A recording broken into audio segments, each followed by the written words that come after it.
Hi, welcome to the F1 Time Portal. Today we're sharing our POV on the 2026 entertaining Canadian Grand Prix. I'm your host, Luigi. And I'm your other host, Rosa. So let's go.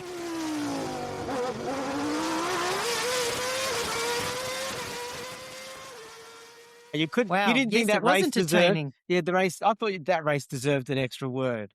So I did. what was your it word? was a good word. Yeah. It was busy. It was frantic, frenetic. Yes. I like the word frenetic. Yes. So a lot happened a lot of the time. Yeah, the sprint race was sort of okay-ish, entertaining for the first half. Yeah. But the race was awesome, wasn't it? It was like the race was really good. And there's so much to talk about. I know. And I thought, I'm going to put you on the spot here, Louis. Yeah. I'm gonna suggest we mix up the way that we talk about this race, and instead of doing chronological, because there was so much happening, we should let's talk about particular team and what they did and how they fared over the whole weekend, and we can bring up anything from qualifying to sprint to race to whatever. Yeah. We might do it a bit chronologically. Maybe. I doubt it because you fight that, but that's fine. Yeah. And Yes. and I was going to say, and some of it sort of happens in order, but we might start with what you wanted to talk about first for some reason. Well, let's talk about some surprise. Like I think the Perez in Cadillac was doing so well. I picked Perez to beat Bottas. Remember? Did you? Yeah, I said, and people mocked me. Remember we were at David's place? Yes. Those of you who don't know, I go to Adelaide at Christmas time, and I said Perez would beat Bottas, and everyone laughed at me. So there you go. Yes, there you go. But look, in the qualifying, I mean, I don't know what he did in the sprint. I can't remember. Well, they're Cadillacs, they won't really be featuring in the They points. weren't really faring. But look, in the sprint, I mean, in the race, he qualified 20th and he was starting from the pits, wasn't he? I think there was 4 or 5 cars all starting from the pits. I don't know if it was Perez, but either way, he was at the back. He was right at the back. Yeah. And he was running like 9th or 11th or something. Yeah, and this is why I think it's funny we're talking about this first. I thought it was a pretty awesome Canadian race, and we don't even tell anyone the results of the race. We're going to start low and end up high. And build up. Yeah. What I was going to say is Perez has got a lot of experience driving in midfield to back end cars, and that's true. He get results in those back end cars. That's very true. He didn't do that great. The Alfa Romeo? And whatever they called themselves before that, I can't remember. Neither do I. Do you know what I mean? What is now, funnily enough, Audi. But the Force India days for Perez. Was that what he was in Force India? But what I'm trying to say is when Bottas was in that Alfa Romeo, he didn't do that great either. No. Okay, there are a couple of races where he got 4th and 5th at the beginning of the season when teams were getting themselves sorted out. And then he started getting beaten by whoever his teammate was of the day, like Guangzhou and I don't know if that other, the Italian Jesus guy, what was his name? That was before Bottas. The Italian driver. I He was in the Alfa Romeo. It was before. He was with Kimi Räikkönen, maybe. Anyway, it doesn't matter. It doesn't matter. I don't remember. People are screaming about his name. Yeah, I'll look it up I while know. you're talking. Anyway, I felt really. I mean, his accident or his retirement was pretty much due to his car falling apart on the track. Like he didn't hit anything or anything. He was just his suspension came loose or whatever it was.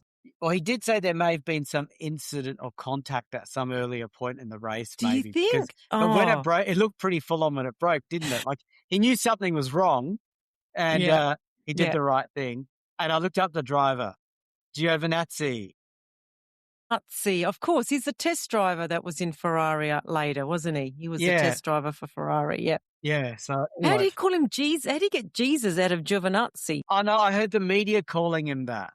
Oh, right. Yeah, like just All because right. Well, he had the beard and everything, you know.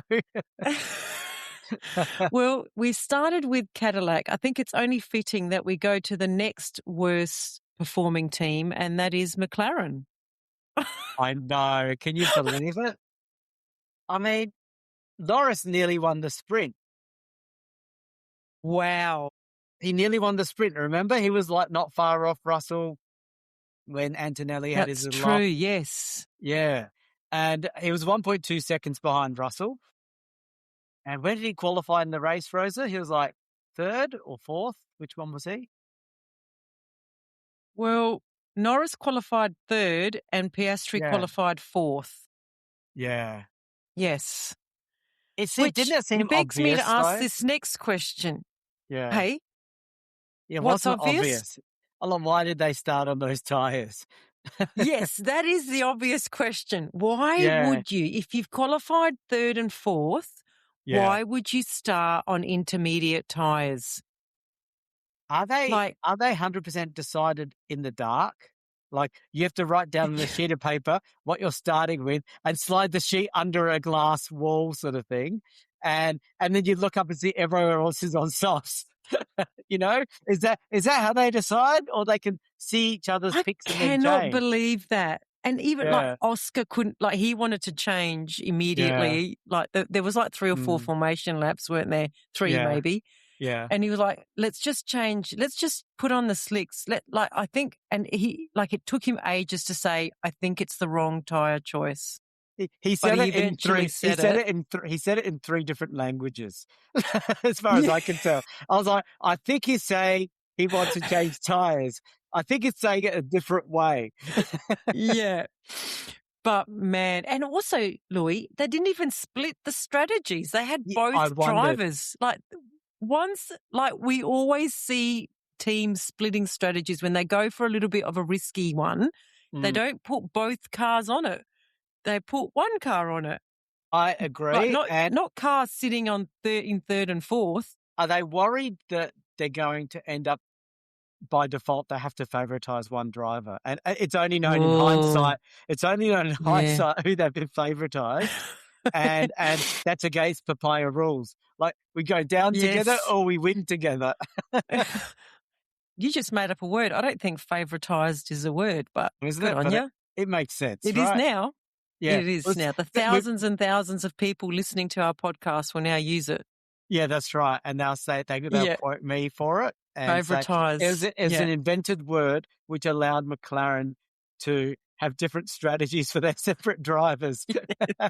And they had to make a unique word for it because it lines up with papaya rules or something, you know? The papaya rules, yes. Yeah. And look, from that moment, their race just went downhill. It was just a spiraling of bad choices and bad circumstances because then Oscar pitted straight away, like after the first lap, he's pitting. Yeah. And he comes out like 20th or something. Norris pits the next lap. He comes out a little bit up the grid because the grid had spaced out a bit more. But from then, it was like a fight to the death for both of them because Oscar was stuck in the back end like rabble. Yeah.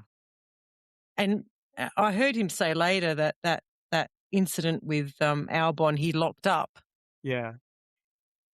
Yeah, but when you're that close to those back-enders and you lock up, there's no room, there's nowhere for you to go except into another car. Yeah, and on top of that, I mean, there is one positive about McLaren. Norris got into the lead. Yeah. So let's give them that. That's true. Did he have the lead at the end of the first lap? I don't think so. And I think that... no, he did. He did. I had the lead for the first 3 laps? Yeah, first 3 laps. Yeah, you're right. Okay. He got overtaken and then he went and changed tyres. Yes, you're right. Yeah. So the point I'm trying to make is one, he made a great start and he stopped Mercedes. He maintained Mercedes' record of not leading the first lap of any F1 race this year. So the first lap has always been a Ferrari or a McLaren in the lead. And Yes. and obviously the thing about Piastri hitting Albon, and it was obviously he wasn't trying to pass him; he just locked up, as you said. The thing is, when you have a problem strategy, you're suddenly when you put yourself in the midfield, you're putting yourself at risk, regardless. And it's not that's right. questioning them being a lower level driver. No, It's sort of like what you said. There's just more. You're putting yourself in there's congestion. more congestion. Yeah. There's more things happen a lot quicker. There's more things happening because there's more cars in the midfield. Yeah. So it was just tragic. I felt very sorry for Oscar. And then Lando, had to, he pitted again because they were trying to, I don't know, he went on the grass. So again, I sort of stopped paying attention, to be honest, because there was so he much else going on. He ended up having a lawn mowing incident after he changed tyres. And then he had to pit again because they thought his radiators were stuffed with grass. And then they had to box him because something was going wrong with the car. So, wow, what a horror race for McLaren. I said in my mind that they're the new Ferrari. They'll need a bit more consistency. The problem they've got is they've got too much pace. You know what I mean? That's true. Yeah. So they're probably going to win races this year. And Ferrari might too after what we just saw this race with Hamilton, I guess. So, who's your next team, Rosa? Well, I was going to talk about the Alpines. We're getting a little bit better. Yeah, I mean, because what they do in the sprint, I think they were nowhere in the sprint. No, I'm looking at the sprint qualifying. They're not in the top 10. No. They are. Gasly, I started from the pit lane. Yeah. Was Colapinto the one that didn't do any laps at all in practice? So they're probably treating the sprint qualifying as practice. And when they finished in the sprint race, they certainly were not on the points. Yeah, they were nowhere. And then in the race, they qualified. Franco qualified 10th, and Gasly 14th. So again, you're thinking, midfield. They might finish, in that middle third, and then they're right up there. Yeah, they're battling like Colapinto's 6th and Gasly's 8th. Well, it's helped by Russell and Norris, two drivers that would normally be ahead of them. Yes. But even Hadjar finished ahead of them despite all his penalties and stuff. Oh, well, we'll talk about Hadjar in a minute, actually. So you take out those two drivers, they should have in theory come 8th and 10th, which is still pretty good. Still pretty good. Yeah. Like I was I actually expected a little bit more from Gasly to overtake Lawson there.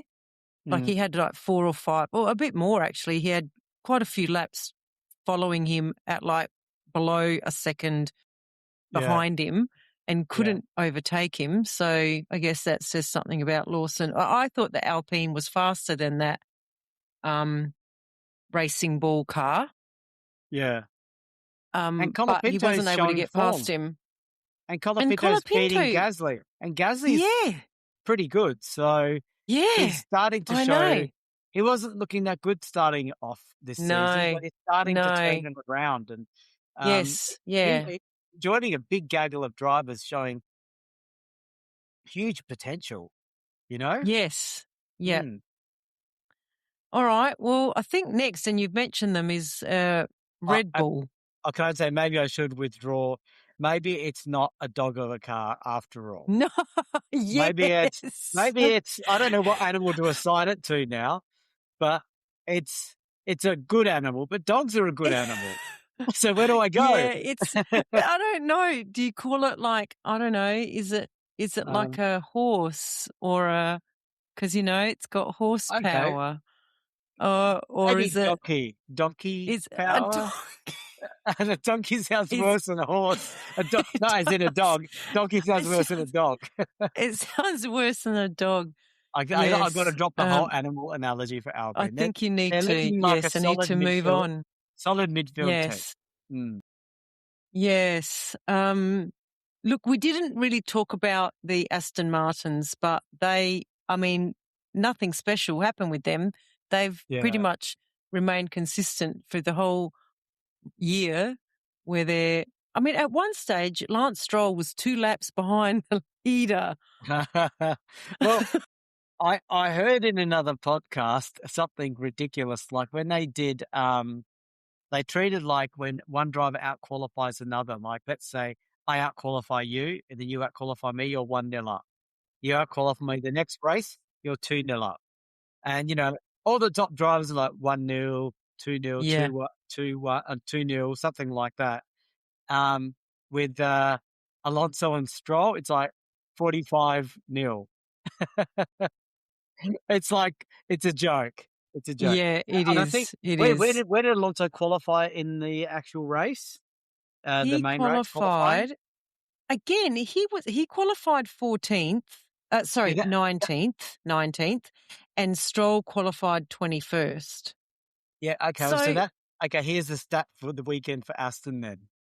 Fernando qualified 15th in sprint qualifying. And that's the highest position he started all year. Wow. And does that explain Aston?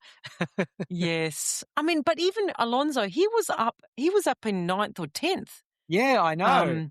Yeah. I know. I was thinking, wow, they finally got their act together. They've gotten some performance out of that car. Yeah. And then I don't know what happened. He also had to retire the car. Oh, it was something ridiculous. It was his seat was moving. Was that what it was? Yeah. Yeah. Mm. I guess when you're traveling at 300 kilometers an hour, it could get a bit dangerous and uncomfortable if your seat keeps moving. They got to they read from their bum a lot, Yeah, yes, that's right. So, anyway, that's them. Yeah. I was going to talk about the racing bulls next, but you might want to talk about, that's Lindblad, isn't it? Yeah, Lindblad is racing bull and Lawson. And Lawson, yeah. I thought Lindblad was going to do really well. What did he do in the sprint, Louis? I thought he was going to do... Yeah, Lindblad was 9th in the sprint and Lawson was, I think he's 18th. I don't know if he did many laps. I'm not sure. No, he did no laps. That's right. Remember, he had an issue in FP1 with his car and they couldn't move it off the track. And then they spent pretty much all of the sprint qualifying trying to get him out there. But and I don't think he did any. He didn't. But Lindblad at least got to SQ3. And Lindblad actually scored a point in sprint qualifying. He finished 8th. Yes. So pretty good start. I know. I had him finishing in the points in the race. Mm-hmm. And he qualified 9th and Lawson qualified 12th for the race. Well, Lindblad got 9th and 9th. That's really impressive. That's pretty good, isn't it? Like you say, there's some talent coming through now with these rookies now that have had a bit of a bit more racing under their belt. Yeah. So, but then the Lindblad, what happened to him, Louis? He didn't start. Didn't he, in the race? That's the thing. I wasn't watching him particularly. Oh, no. What He's got a DNS. He's got a DNS. Wow. Okay. We should have checked before the recording, hey? Yeah. I don't know what happened to him. He was meant to start from the pits, but I don't know. They probably had issues with that car. Yeah. Okay. Well, that's a missed opportunity and partly explains why Alpine got 6th and 8th. Because he would have been at the very least 6th, you'd think, because Hadjar would have been in front of him and that would have been sort of expected. So there you go. I think that's missed opportunity for whatever reason the car didn't start. And what about Lawson? Yeah. Well, Lawson ended up finishing 7th, which is pretty good. Yeah. Again, you've got 2 cars in there that would have finished above him. Yeah. But even 9th for Lawson is pretty good for him. Yeah, I call that a win. That's a win. Same. Yeah, exactly. Yeah. And doesn't that white racing bull look really good? It's back again. Does. They've gotten rid of that awful yellow. The yellow was insipid. Yes. Yeah. So it's good to see it back. And it's good to see Lawson doing well. Like, he's usually involved in some weird incident, but he actually kept himself out of trouble this race. Yeah, yeah. And I mean, he hasn't got the same star on him like Lindblad, but that's because he had that promotion to Red Bull, which hurt his reputation, even though it was only 2 races. But gee, it's funny how these things linger, right? Yeah.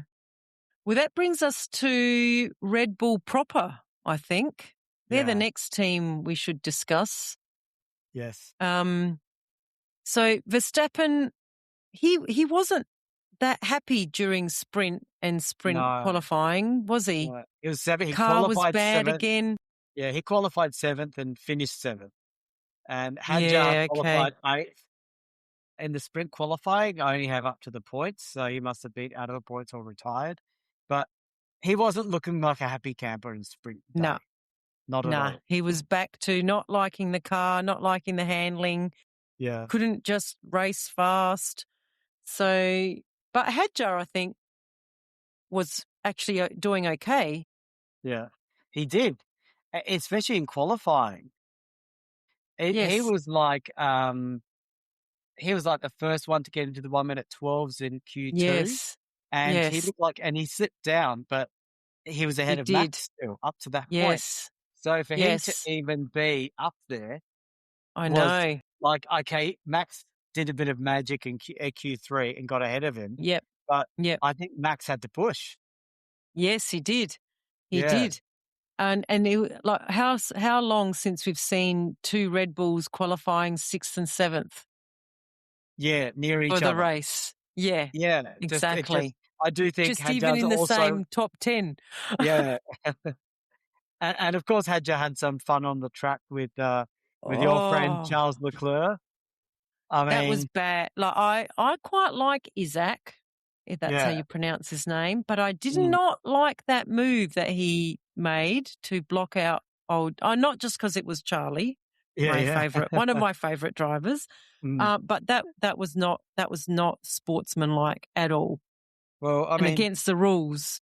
now it's against the rules after Yeah. Verstappen made it be against the rules. Yeah. Uh, but yeah, it was. I guess it just shows he was desperate to try to keep the guy behind him, and he got punished Mm. accordingly and rightfully, unfortunately. But He had a yeah, spate of penalties yeah, come his way, didn't he? there's Like definitely two.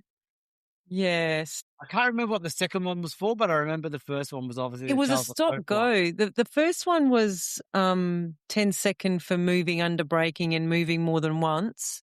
Then he had a stop go. I Yeah, don't remember exactly what that was for. And then he's still being investigated for a yellow flag yeah. infringement. So he could Oh still wow. get another penalty for the next race. So yeah, he was Mm. desperation made him do a few crazy things. Yeah, I mean, he still In finished it despite all of that. Yeah, well, he was like 40 or 50 seconds ahead of whoever it was. Colapinto, I think it was Colapinto. Colapinto. Yeah. Yes. So, Well, that yeah, he actually finished 5th. that reminds me of something about, I think was it Piastri towards the end of the race? Because Norris had already retired, I think, by then, when, they lapped the McLaren car. I think it may have been Norris when Norris was doing his rounds of stops, and, he was staying with the 2 Mercedes for a bit. Like, it was a lap down. Was it towards Yes. the end of the race? And that McLaren was staying with the 2 front runners, and I was like, "There, he's Yes. got pace, he's just way out of position because of all the pit stops." I think it may have been Norris. But anyway, back to Red Yes, it Bull. was Norris. Norris was actually faster than Piastri this race. Yeah, yeah, I think This so. weekend, actually. Yeah, Yes, I think it absolutely was Norris. yeah. But Um, what about Max and Lewis's battle I towards the end? know. It It was was good to good. watch. It was good, but it wasn't like they were trying to make it sound like it was stuff of legends, but it wasn't really. It was just, No, it was like no. 2 or 3 laps, bit of a battle, okay, done. Yeah. And Max knew he didn't really have the tyres to match it with Yeah, Hamilton. His tyres he'd cooked them too much. yeah, But yeah, it was a bit nostalgic that there was that battle with his old nemesis. yeah. But it's Yeah. funny, I don't really see Max and Hamilton as being rivals. It was just 1 year that they were head to head. Yeah, The year yeah. before, Hamilton won easily. The year after, Verstappen won easily. You know Verstappen what won I mean? easy. Yeah, yeah. So, But you have to admit that 1 year was like A-level, astronomical. Yeah, astronomical level yeah, competitiveness and yeah, incidents and stuff. Um, yeah. Probably the same as what other drivers have for 3 or 4 years. They just rammed it all into one season. Yeah, that's probably a good Yeah, summary in that regard. yeah. Yeah. Good old 2021, the year most people can't talk about. No, well, you definitely can't. Yeah. I'm going to be very interested when we come and do that race review. No, very We'll interesting. be a fair bit older though, Luigi. Yeah, wiser. Um, Yeah. There'll be people, you know what? You know what will work in the favour of some drivers? That the standard of driving Formula One might actually become Dodgem cars. And if that's the case, yes. it's going to be seen as super soft 2021. Yeah, Oh, and jeez. I reckon there'll be like driverless cars. Like people will be sitting in like the office Yeah. driving the cars from a desk. That's what I Yeah. think we're heading towards. And driving All real right. cars, like We real got sim Ferrari. cars, sort of thing. So if they Yes. crash, they crash. We got Ferrari and Mercedes left, Louis. Before we get to them, is there anything you want to raise? Okay, let me just have a look. Just go to. Oh well, one thing I found interesting was that when they gave these sprint trophies out, it was none other than John Alesi who won the '95 Canadian Grand Prix, and that was his one and only win. Oh, So I thought that was just interesting to see John that's Alesi cute. on that little, not the official podium, the little He's podium. You know what I French. mean? He's French, isn't he? He's French. He's not French Canadian, Alesi? not that I know of, anyway. Yeah, No, he's French. Yeah. definitely French. Um, One thing I thought curious, I'm just mentioning things that I noticed in the race. Why was Piastri the only one complaining about the tyres? When the wall formation laps Not and then during the Norris. first, Yeah. yeah, not Norris. Were we just not hearing Norris, or was Norris pretty happy with the tyres? Do you know what I mean? I don't know. Look, Norris is not your thinking man's driver. I don't Okay. think. Yeah, I yeah, mean, even the commentators said something like, because one of them is always listening to the team radio and they're picking yeah, up little tidbits. I think they even said the team are just feeding Norris when to put on the power deployment and when to not put on the power deployment and how to get the best power use out yeah, of his car. So yeah. I think he just turns into a bit of a drone driver. You know what I mean? Like, this Wow. is no You disrespect. you I just couldn't crossed us do out. that. All that English I, listener fans.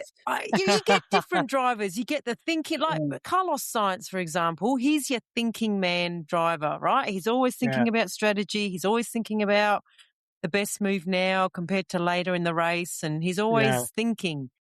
He's the Mm. guy that came up with the go slow so I get the DRS. He wanted to give the DRS. other driver behind DRS. Yeah, Yeah, that's right. So yeah, he's your thinking, and like Lando's just not. Lando just wants to drive the car fast. yeah, yeah. Um, Mm, and so I don't know that he really gives much thought to things like tire selection and strategy. Like, remember, like even sometimes I ask him, Lando, what do you want to do? Do you want to pit or do you want to?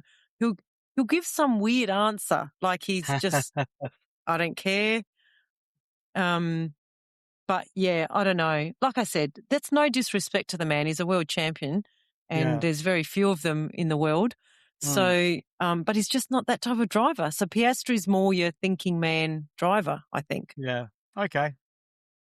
That's like Yeah. Luigi. We've tried to put all drivers into a Senna or Prost category.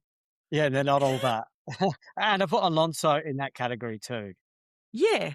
Yeah. Yeah, Yeah. And Hamilton, I'd put in that category too. You hear Hamilton constantly definitely. saying, "What's the other driver doing? What's he? Yeah, that's What's right. when McLaren stopped? You asked for the last few things. When McLaren stopped after their inter-disaster decision, why did they go on to softs? Why didn't they go on to mediums just to mix it up a little bit? Yeah. No, they Just, did go on to mediums. no, they went to softs. I'm pretty sure they went to softs. No, they went on to mediums because there was discussion that they could have made it to the end of the race. On mediums. Yeah. Yes, because if you start a race on inters, or if you use inters or wets in a race, you don't have to use 2 tyre compounds. Yeah. So they went on to medium, and there was big discussion about whether they could get to the end of the race. Yeah. Maybe I missed that in the quality.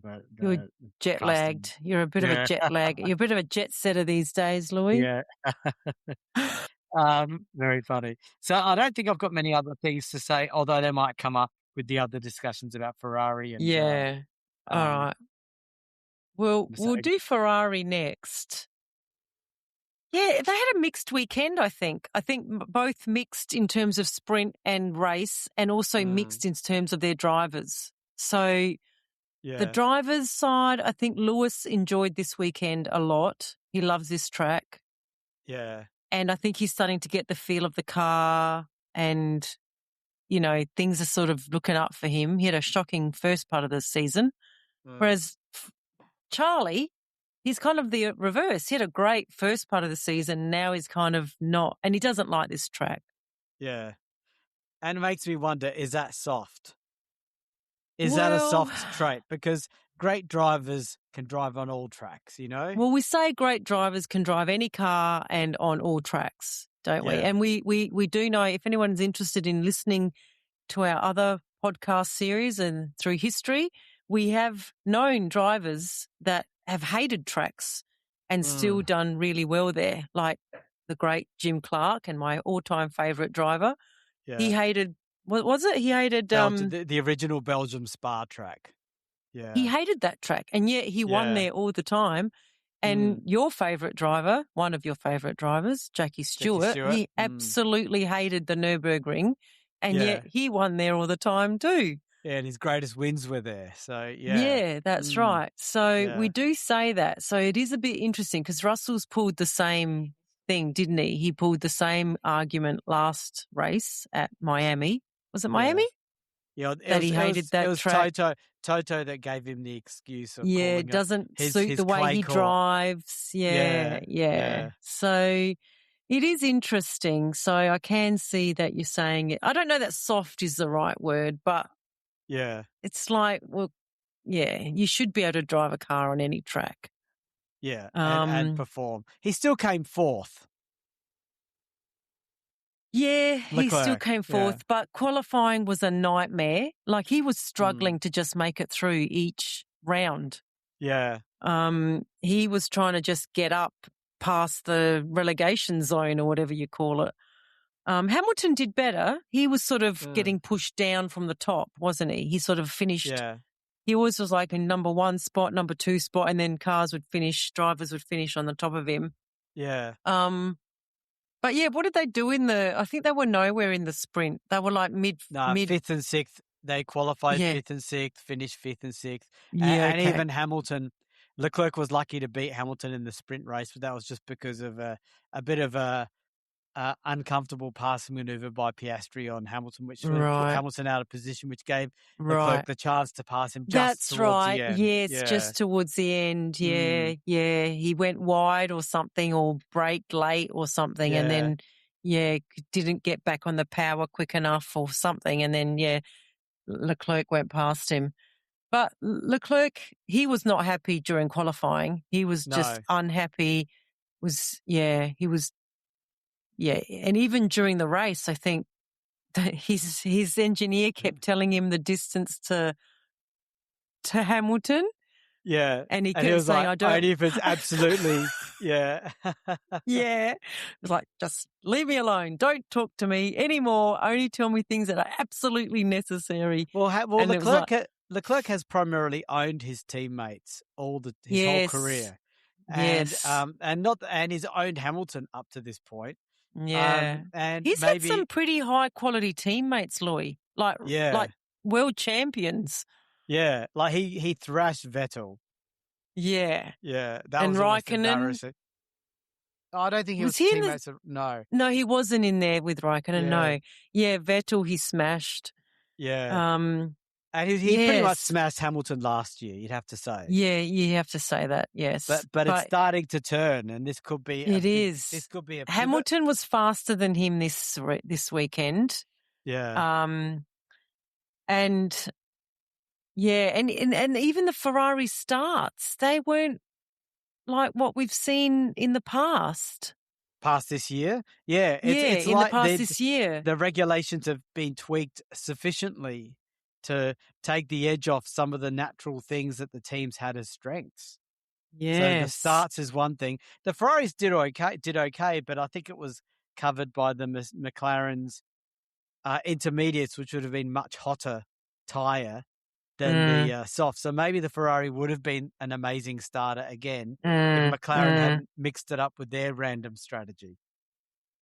That's my view on that anyway. But Hamilton did a good job coming second. He did a good drive. He passed Verstappen fair and square. You know, it was and Hamilton was really happy with that result. And he said it's happiest he's ever, like you said, he's ever been in the Ferrari. Let's see if it continues on. It's not just a one-track wonder. Yeah, let's hope so. Well, next week is Monaco. So that'll be interesting. I think that'll suit the Ferrari more than any other car because they've got that cornering advantage. Right, and there's not that many straights at Monaco. Well, is there one even? No, not even. Really. Not really. That's barely. Right. Yeah. Barely a straight. So maybe they'll come back a bit to their strengths next race. We'll see.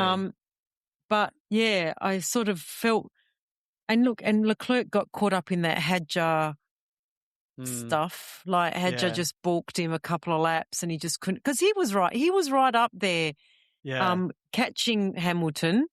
Yeah. And before Hamilton caught Verstappen, Leclerc was catching Hamilton, and then he took a while for him to get past Hadjar, and then he had that little tweak, a little spin or something. He didn't spin entirely, but he lost the back end of the car. Yeah, he didn't have a great time. No, and that just put him out of contention, like nowhere near Hadjar, but out of contention to catch Hamilton at the time. And then Hamilton just put on the jet burners and he caught Verstappen. Yeah, and a lot of people don't realise Hamilton used to be known as a bit of a tyre whisperer. They do talk about Perez being a tyre whisperer, but Hamilton was the original. But he suffers from the same fate as other great sports people like Federer. People don't realise how much of an amazing server he was. But he had such a good broad game that people didn't see his serve as his strength. So they gave other people the credit for the serve.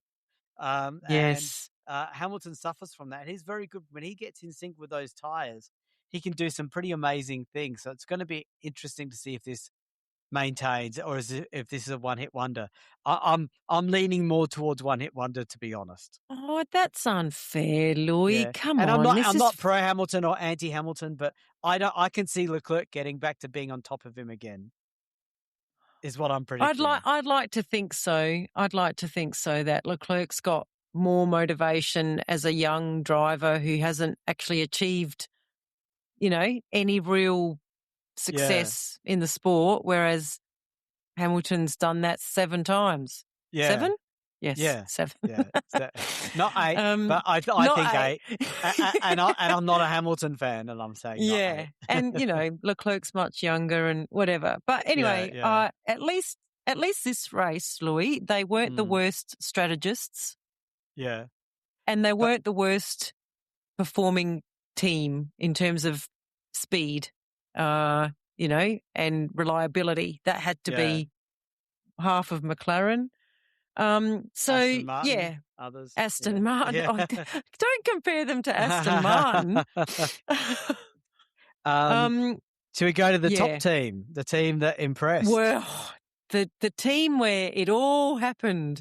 Yeah. The most exciting race so far between the 2 Mercedes drivers, I think. Yeah. It is going to come down to a little bit of, it is going to come down to the maturity of the drivers, I think, this championship. Well, I was thinking, I I mean, Russell did get 2 pole positions and they were just ahead of Antonelli. Mm, So Russell, he's got his head in gear, and he did win the yes, sprint he after did. what I would Well, call he a he medium got level pole. tussle. Yeah. He got pole in the sprint and he won the sprint. Yeah. And he got challenged a little bit, I think, in that sprint race, but Antonelli was just making crazy moves. That was the race where he just kept going off, wasn't it? In the sprint race, yeah, he got it all Yes. out of his system, and still managed to come third. And yes, and credit to both Mercedes. So easy to say the wrong team with them. Yeah. They had good starts. Yes, in both they races, did. even the main race where Norris got the lead with those intermediates, well, not much was going to hold Norris back with those tyres, but still, they didn't fall back to their customary 7th and 8th or whatever Antonelli likes to do. So these regulation changes, like we talked about for Ferrari, it dulled their good starts and improved Mercedes' poor starts. Yeah. Yes. So just on the sprint, it's interesting because, Antonelli was just going, just putting on a few very aggressive, crazy moves to try and get past Russell. Kept going off-road, lost a place to Norris because he went off-road. But George, he got his elbows out, but in a good, respectful way. I don't think he crossed the line. Yeah. But he was not letting that young whippersnapper past him. Yeah, and he needed to get his elbows out, didn't he? He needed to. Yeah. Because go on, yeah. I was going to say, then when Antonelli nearly got past him there on the inside and he thought he was squeezed off the track. Yeah. How he lost the plot. He totally lost it. He had to get Toto on the line to calm him down. Yeah, that was big, wasn't it? It was huge. But you could tell in that point at that incident that he's a young 18-year-old kid. Yeah. And things are just going to get in his head and he's just going to get angry. And everyone had to just focus on the driving, just get it back under control. And he was calling for a penalty. He was calling for a review. I liked him asking for the penalty. That was so funny. Yeah. So what do you do as a team boss when one of your drivers is calling for a penalty on the other of your drivers? Well, I mean, Toto's been here before, but I don't recall when it got heated with Rosberg and Hamilton. I don't recall them asking for the other to get a penalty. No. And I think the way they calmed that down it's interesting that you mentioned that because I was going to ask you, when was the last time we've seen this kind of heated competitiveness between teammates? Yeah, I went to Rosberg Hamilton. Yeah, I went that's the last time. Yeah, even Charles and Carlos wasn't that heated. No. They just had one little coming together. And Piastri and Norris, not really. No, not really. Yeah. It really is Rosberg and Hamilton the last time that we've seen this. And I was going to ask you, through the ages, when was the last? What are some of the great teammate rivalries? Obviously, Senna Prost would be up there. Senna Prost, yeah, that's right. You would barely call the 2010 Red Bull one much of one. Remember Webber was leading that championship, and Vettel got the lead right at the last race, but there was no niggle between them. No, in fact, the niggle happened afterwards in the Multi 21. That was technically a championship rival, but it was a bit like the Norris Piastri one. It was all friendly. Yeah. Yeah, so it was very, I went back. And the way that, because it was Toto in charge of the Rosberg Hamilton incident, I think he said to them, any damage to the cars caused by each other, you guys, it's coming out of your pay. You guys have to pay for it. That's awesome, isn't it? Yeah, so that's how they stopped them coming together on the track. Yeah. Which is pretty smart. But I like the way that they let them race. No papaya rules. No, what do you call it? Avocado. What's a green fruit? I don't know. Oh, yeah. A silver fruit. What is their fruit? I don't know. But he did also say that, I think he said after the race they were maybe 10% more than they were comfortable with. Yeah. Something like that. Yeah. Yeah. And it was mainly Antonelli, not Russell. It was mainly Antonelli. And I mean, we learned about some of the new rules, the new regulations. They mentioned it in the broadcast that if you're going up the inside, you've got to right to the line if your front axle is by the mirror. Yeah. And if you're going by on the outside, your axle has to be ahead of the other axle. But then there's the definition of what's the corner? What's the apex? Yeah. What's the beginning, the middle, the end? And aren't you meant to also? So if you're going on if someone's coming in on your inside, you have to leave enough room for a car, like a car width. Yeah, if they've earned it. With that front axle by the mirror thing. Yeah, but interestingly, Louis, there was a lot of steward action in this weekend. Like there was a lot of investigations and penalties, and Lawson got fined or something or penalised for not putting his steering wheel or not being able to put the car in neutral or something. Yeah. So there was a lot of activity by the stewards, but this incident was not reviewed. Yeah, it's interesting, isn't it? It's like, they are told sometimes let them race. Yeah. And I guess when it's at the front of the pack. Do you think that it was because it was at the front of the pack and it was between teammates that they didn't review it? Yeah. I reckon the teammate thing plays a part because you can't have one team turning on the other half of the team. What do you do? You can't. You can't. So they didn't even review it at all. Yeah. So, but anyway, Antonelli finished second to Russell in the sprint. And then he didn't even really. No, Antonelli finished third. He finished third in the sprint. Remember, that's right. Norris finished second. Yeah. And then qualifying, Luigi. Russell's qualifying was just amazing. He looked like he was out of it, didn't he, in Q3? And I thought, he's done. It's got to his head and all that. And he did a spectacular lap. He just, he finished his qualifying lap, finished third, I think, came third. And you thought, the flat, and I think the telecast said, no, he just made it past the line in time. Yeah. And I'm there, but he's not going to, I thought he's got to do a cool down lap and I don't know, a warm-up lap, recharge the battery, whatever they do now. But no, he went straight into another one. And he did a blistering lap. And it was very impressive. I know, right? Yeah. He did a Max Verstappen. You have to give him credit. Yeah, he did. And you have to give him credit for really showing the form that he needed to get the pole position. And he got that pole position in a spectacular Unbelievable. way. He just came in and it was like 0.06 of a second. Like it wasn't. Tiny. It was tiny margin, but he did it. And he did it and he made everything back to normal. 2 Mercedes, 2 Yeah. McLarens, 2 Ferraris, Yeah. Up to that point, it looked like it was going to be a mixed grid. That's right. It was pretty special. But what about the jostling the two of them had for the first half of the race? That was some pretty spectacular driving, wasn't it? That was really good. Like I said, it was very respectful by Russell. Antonelli was still a little bit aggressive, just impetuous, just a little bit impatient. Again, the 18-year-old just wanted to get in front. 19 now. But I did think he was faster than Russell.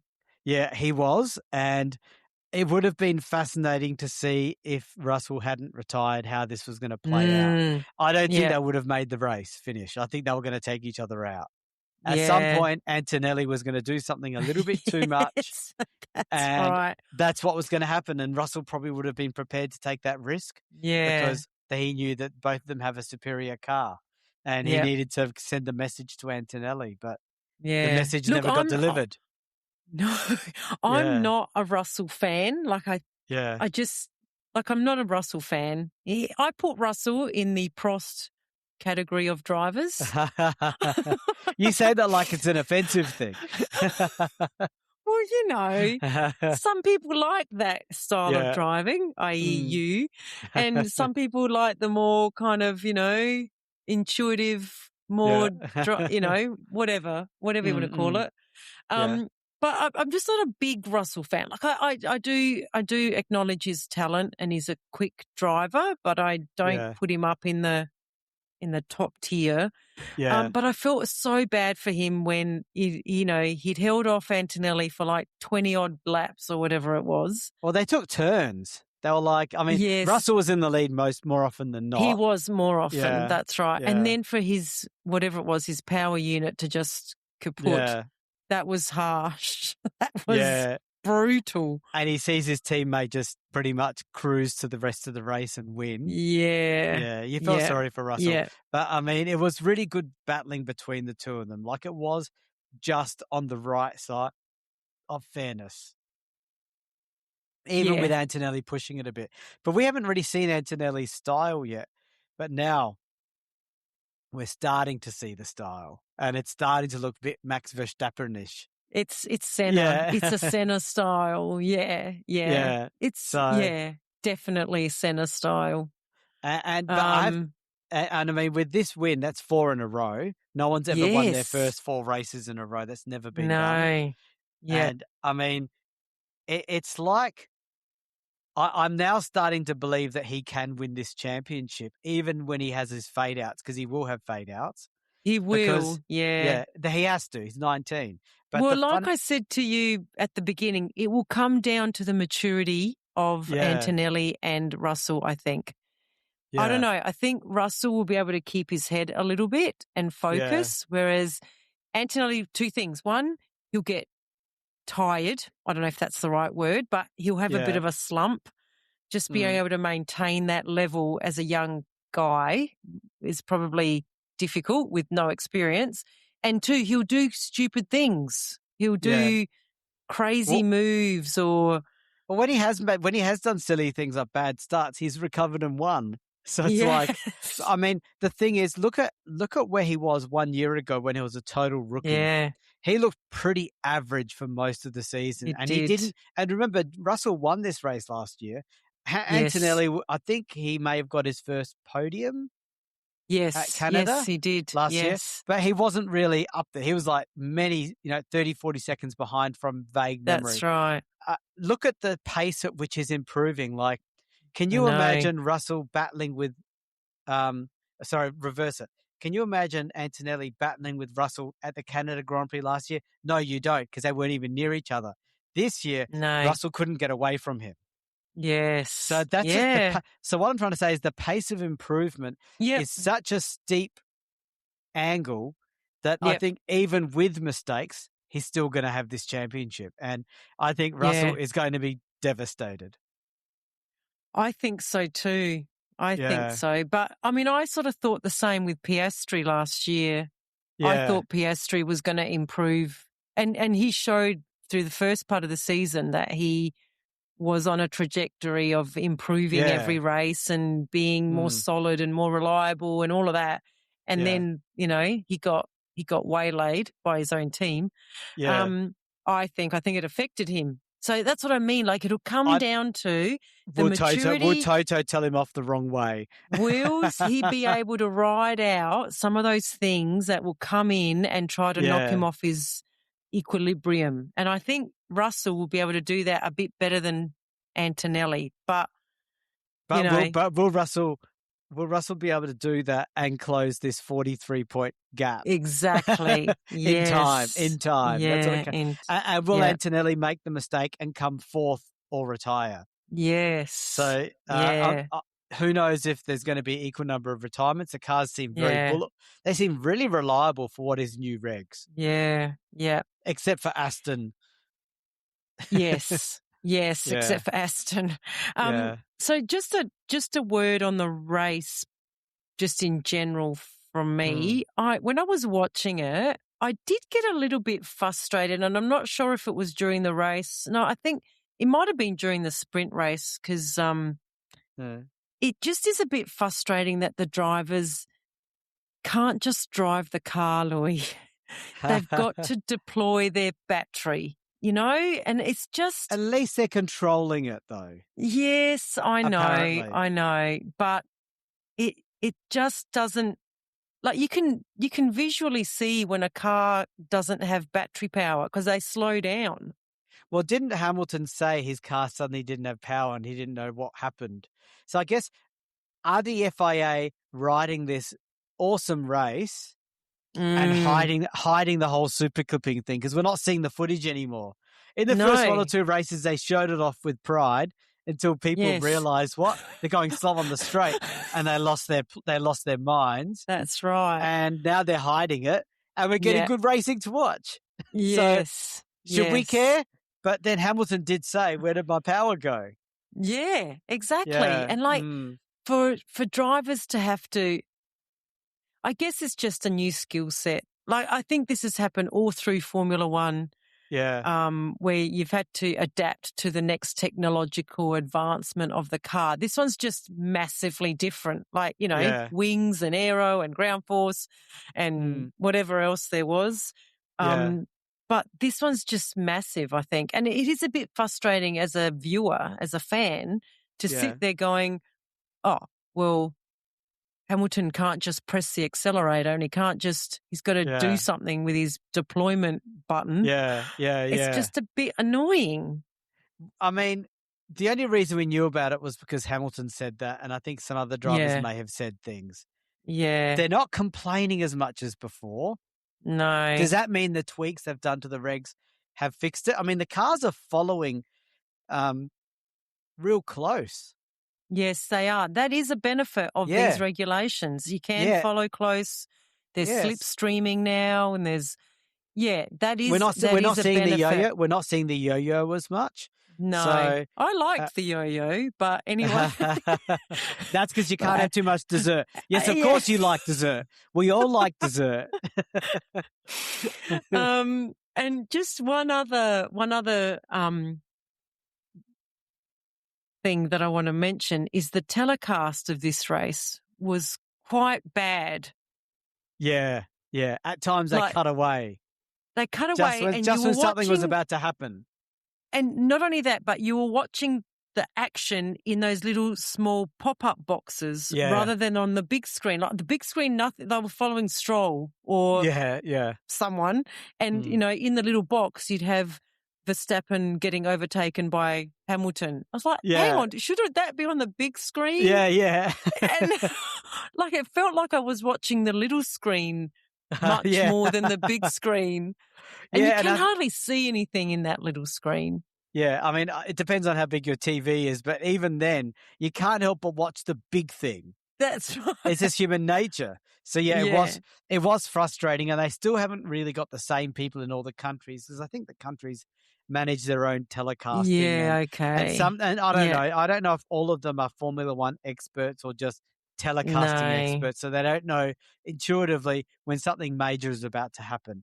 But they did cover the Mercedes battle pretty well. They did. That was pretty obvious, though. It's a no-brainer. They're in first and second, and they're battling. What else are you going to watch, Yeah, but there were some things when you go, well, what happened there? We haven't seen that. What happened? Who was that? And how did that happen?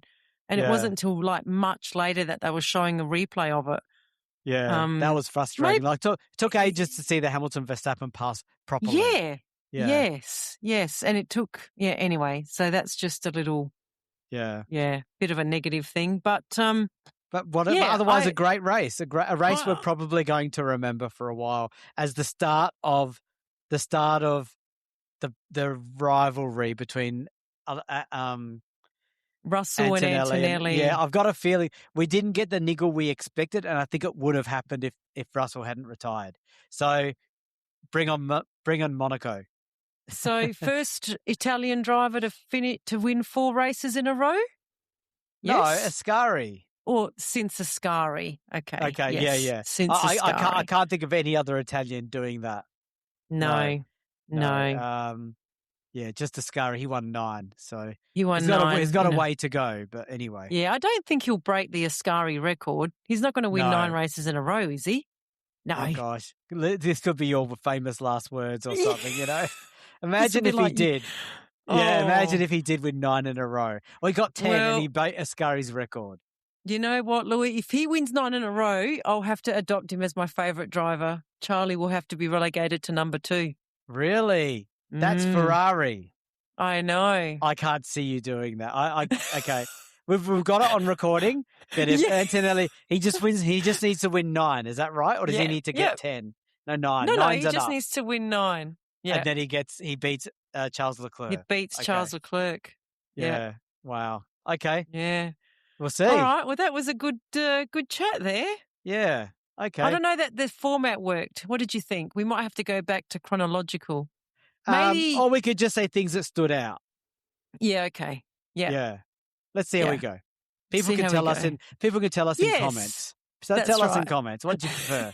Standout, chronological, the Luigi way, the team's method, Rosa's way, which you gave me no notice on, or just things that stood out. So you guys tell us. Yeah. Okay. Bye, everyone. All right. Bye. Bye.